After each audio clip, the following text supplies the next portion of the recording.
Good morning mga kumare kong tupakin. At eto na naman po tayo.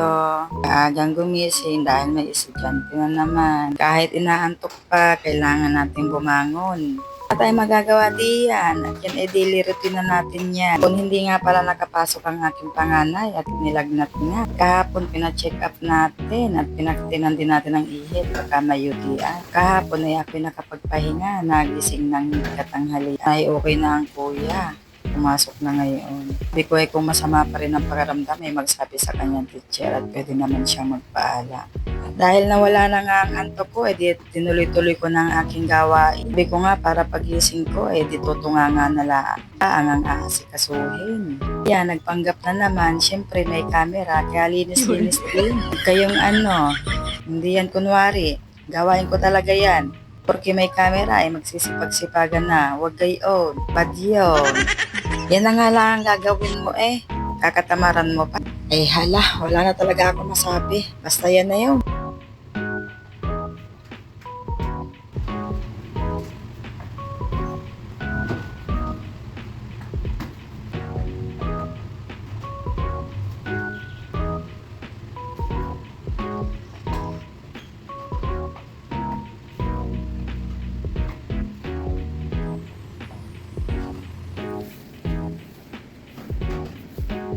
Siyempre pagkatapos sa loob, di naman tayo sa labas. Marami pa talaga akong gagawin. Hindi ko na lang maisipan na at marami din ginawang kapisip. Kung nga umuwi ng Quezon, kaya yung aking mga nilaban, di ilang araw na diyan. Kaya ngayon ko lang ang naisipan pinawin at parang nga isahan ng gawain. Mamaya ay akin na lang ang titiklopin. Nilaban ko pa nung bago ako umuwi ng Quezon. Ngayon ko nga lang ang naisipang pinawin. Ilang araw baga nag-ulan, kaya hindi siya masyadong natutuyo. Kaya hindi naaarawan, kaya siyempre, singaw na lang ng init ng araw, makakapagpatayo diyan. Kung nga lang, ilang araw na nga na nag-uulan, kaya hindi masyadong kaarawan ngayon. Siyempre, kita nyo naman ang aking sampayan, diba? Foldable yan. Pero niya sa yellow basket, baka naman.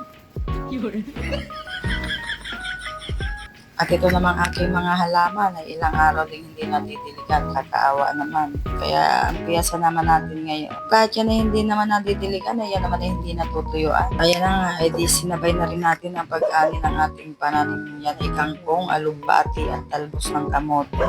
At tayo magsisinalbawan kung ano mang maisipan. Hindi pag may dumaan din yung naglalako ng isda ay di sakto, meron na tayong pang lahok na gulay. Dangan nga lang yung aking okra ay nagsitigasan, sayang na. Nang di ba umuwi nga ako ng Quezon, pag-uwi ko ay matigas na ang aking okra, yan din naman. Na rin ako ng dahon ng sambong at ako mag-alaga.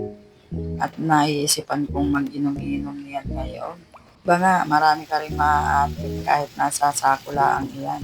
Kahit maliit lang ang space mo, basta mag-discarte ka, makakatanim ka. Diyan ay mamaya ako nahimayin pag-gising ko at ako inaantok na. Wala nga ako nila nung ilagang sambong at ako tutulog muna. At ayan lang, good morning mga kumari kong tupake.